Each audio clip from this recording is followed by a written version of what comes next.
Well, I recently found a game again that I really enjoyed as a kid. It is Battle of Giants Dragons. So let's talk about this game from my childhood that I have not played in over 9 years. And see if it still holds up today. But I got something for you in store that you'll see right after the intro.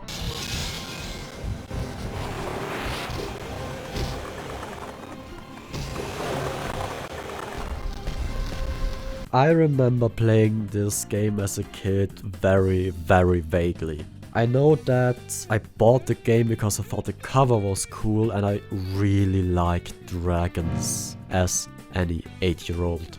I remember the game being janky with a very weird RPG type system, even if I personally wouldn't really call it an RPG. But I remember nothing about the story except that I liked the intro to the game. I think the last time I played it was when I was like 9 or 10 years old. But I remember absolutely adoring this game. Now, the small little thing I mentioned before the intro is a guest that I've invited so you don't just get my nostalgia-soaked view on this game. So, here he is. Wait. Hold on, where the actual hell is he? He was supposed to come out of this portal like the other guests and introduce himself. Where the actual fuck is he? Oh, surprise! Bet you didn't expect to see me like this, eh? Wait. I thought you were going to come out of the portal, like we said. What's going on? Funny story. I actually can't go through your portals. They hurt like, well, hell. Then why didn't you just say so? I mean, I also thought I fixed that after partner left. What the actual fuck? Also, Greenboy, wait a moment. Don't you have like a portal gun or something that you normally use? Why don't you just use that? My gun's in the shop getting repaired.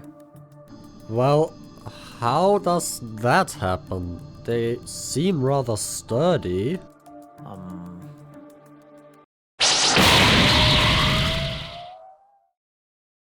It's a long story. I won't pry then, let's just continue with the video. Battle of Giants Dragons is a dragon-themed action-adventure game developed by Ubisoft Quebec and published by Ubisoft for the Nintendo DS. Released in North America on September 29, 2009 and in Europe on October 2, 2009, the game features third-person 3D gameplay designed to make use of the DS's capabilities, which basically means that you mostly use the touchpad and the top screen is as black as my soul or as useless as a rock in a professional gunfight. Good thing you know all this, because when you approached me with this whole collab, I just had to look this game up and try it for myself. To my utter shock, I could barely find anything on this game. Hell, there's more info on the 3DS game Combat of Giants Dinosaurs 3D from 2011. Most of the stuff that I did find was from IGN of all freaking places. Yeah, the game's not really well known and it is rather old considering the age cycle of games. And let's just write this off as I had to delve deep and go to places that I do not wish to go to find this stuff again. The game is very niche, but I have some very good memories of it, and to be honest, I just thought it would be a very fun game to review with you. I've never played the game, let alone the series it's a part of, so you've got 2 viewpoints to account for. I mean, that's kinda the point, you know? So that people get 2 opinions and just not one singular, very nostalgia-soaked review. Oh, you sneaky incubus! Or is it incubi? Incubus. I am one singular entity. We incubi are the male versions of succubi. It's just that our kind is not as well known as this common fucking succubus, and I wonder fucking why. It's the goddamn streets as always. Gotcha. Set in the mythical world of Tammabuku, the player takes on the role of the last remaining royal Ebebu dragon to fight the evil Selmu dragons that have corrupted the land of Tammabuku. And to be fair, that's all the story that there really is. And back in the early 2000s, let's be fair, games didn't have much more story than this. I mean, not like they needed to. The story might not win any awards, but it works for what it is and for what the game is, in my opinion. I usually don't summarize stories in video games personally, but I do agree that it's not winning any awards for Best Video Game Story at the Game Awards anytime soon. Yeah, definitely not. Were the Game Awards even a thing back then in like 2009? By the way, I forgot to ask, how are you playing the game? Cause I'm using an emulator. What the actual fuck? A, I didn't know Wii U's allowed this, and B, well, as long as it works, I guess, never mind. Oh, it works. The only thing I've got to deal with is some input delay, because it's using Nintendo's own DS emulator. I even injected more overlays, and I'm glad I did because I found one that not only keeps the DS overlay on the TV, but gives me a touch real estate that isn't as big as a skittle on the gamepad. Alright then, I am surprised it works, to be honest. Well, do you want me to start the gameplay part, or do you want to? Because I'm fine with whatever. I mean, this is your video, so why don't you take the lead? Sure, if you prefer that, I'll go right ahead.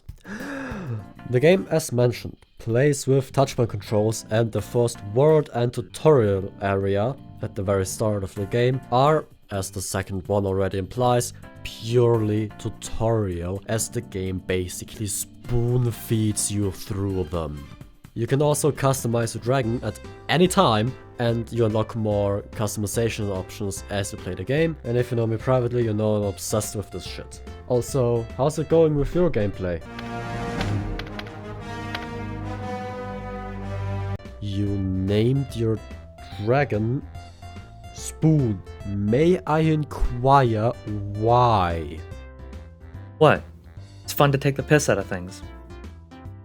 Okay, not really answering my question, but I understand why you want to take the piss out of things, especially with this game.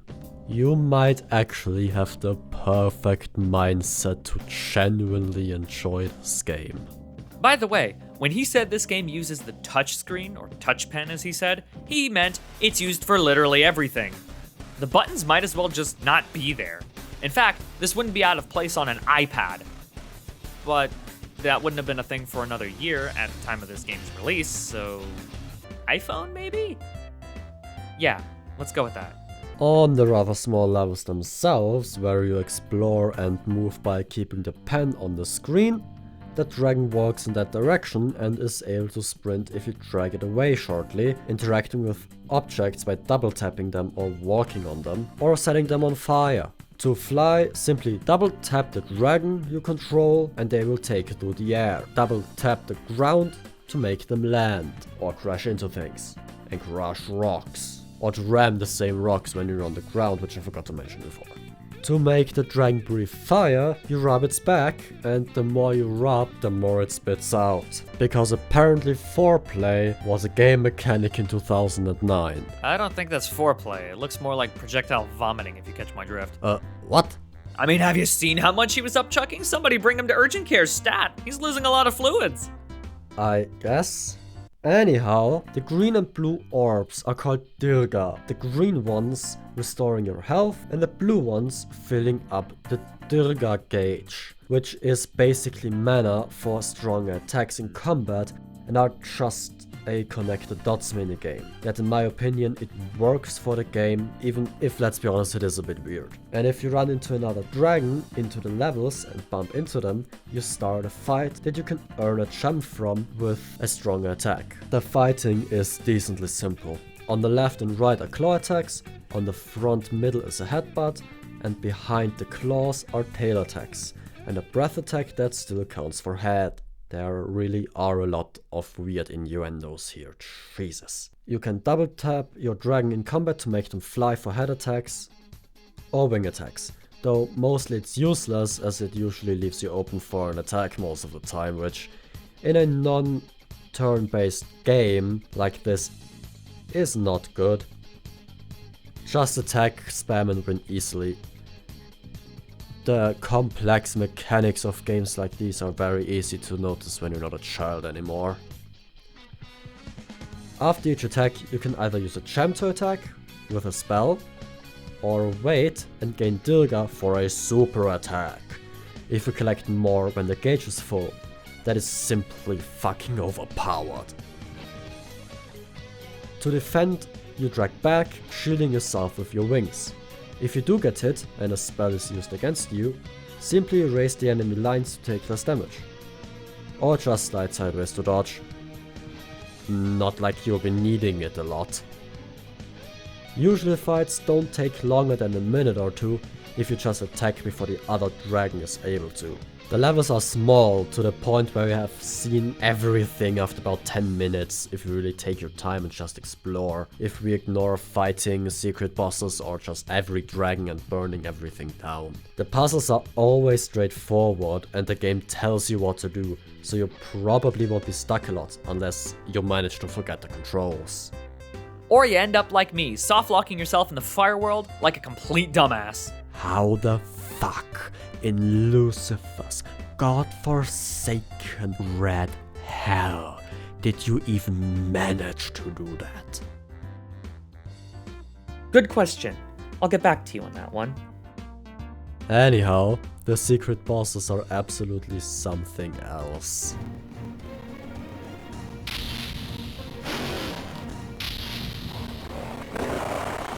Oh my god, it's Daytona. So that's what happened to you after that Fever Dream and Fighters Mega Mix. Hey man, look, I get it. Times are tough. I just wish you were a bit more challenging. And I thought the sentient drum kit was pathetic. What do you mean by that? I mean, it died in one hit, man. What do you want me to say? Yeah, the secret bosses aren't hard and I don't think they're meant to be. I think they're just supposed to be funny. But what the hell do you mean with Daytona? What? Never played Fighters Mega Mix? You get to play as a car that stands on two wheels. Or in this case, rolls on two wheels. No, I never played Fighters Mega Mix. I've never even heard of it. Okay, show me a clip, it's fucking cursed. Anyhow, even if Battles of Giants Dragons is a bit rough around the edges, it is a very nice piece of my childhood that holds up better than I thought it would. Even if it gets repetitive rather fast. I would prefer to have abilities on buttons, yet I still think it works very well and I can only give it a rating of gold as I really enjoyed my time with the game, especially with me revisiting it again after so many years. So I will stick with check it out, I think it's a great game. As for me, man, this game is just slow and dull. It looks dull, the gameplay is dull, the music is dull, the exploration is dull. Battles just feel like a war of attrition, and if you know what you're doing, you don't even have to try. Like, you don't have to use half the game mechanics. Plus, the game is just very repetitive. Find gem, activate X, destroy Y, murder a boss. Why does HowLongToBeat.com say this game is 7 hours long? I put this game down after accidentally soft-locking myself in the fire world. And that was about an hour in. I'd probably be singing a different tune if I was able to play multiplayer, but the Wii U can't do local wireless, and this game doesn't have online, so that's completely out of the question. And who the hell would want to play this game with me, a man in his mid-20s, looking fresh out of high school? So yeah, I'm clearly not the target demographic for this game. And I know kids are gonna eat this up like a toddler drawn to Cocomelon. But this just didn't jive with me, and there are way better kids games out there. Kuro, I'm really sorry about this, but I gotta give it this, man. That's fine. I mean, I do get where you're coming from, and the game can definitely be seen as a bit bland and dull, as I do see the issues, but for what it is, I think it works well and is very fun. but that may just be me with my nostalgia in all honesty. I also find the dragon language inherently funny, which also does a lot for my enjoyment of it, as I calculated every location's name and the pronunciations.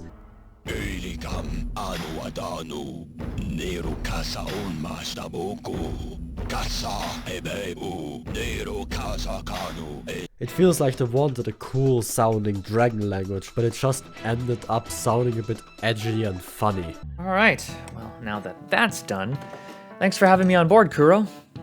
No problem, anytime. Also, do you think you could hook me up with one of those pizzas from Fazbear's? They do seem kinda good, and Marcus has been begging me non-stop for them lately, so... After a game like that, no. Oh, gotta go. If you made it to the end of the video here, leave a like. Can't have been that awful, right, if you decided to stick around. Subscribe if you wanna see more and more of my videos. Now, if you want, I will link a video from Greenboy. It's one of his wacky meta videos where he creates a whole new meta from scratch for a game that won't really need one. Here, it was on a Simpsons wrestling game. Or my latest video here, if you wanted to see that. But that's all the time I have for now. And with that, ciao, Kuro. So, let's talk about... brain fart. Shit! It might not win you...